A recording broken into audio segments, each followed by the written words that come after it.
Hi friends, welcome back to Keep Educating Yourself YouTube channel. இன்னைக்கு நம்ம வீடியோல 9th standard social science புக்ல இருந்து குழுக்களும் பரிந்துரைகளும் தான் பார்க்க போறோம். என்னென்ன குழு எந்த வருஷத்துல இருந்திருக்கு, அந்த குழுவுல எதெல்லாம் பரிந்துரை பண்ணியிருக்காங்க அப்படிங்கறத பார்க்கலாம் வாங்க. ஃபர்ஸ்ட் பல்வந்த்ராய் மேத்தா குழு 1957ல இந்த குழு இருந்திருக்கு. 3 அடுக்கு பஞ்சாயத்து அமைப்பு.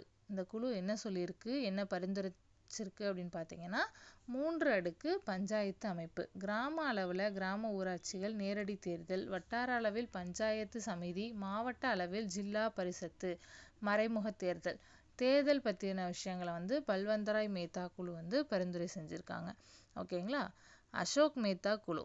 அசோக் மேத்தா குழுவோட வருஷம் 1977ல இருந்து 78 வரைக்கும்.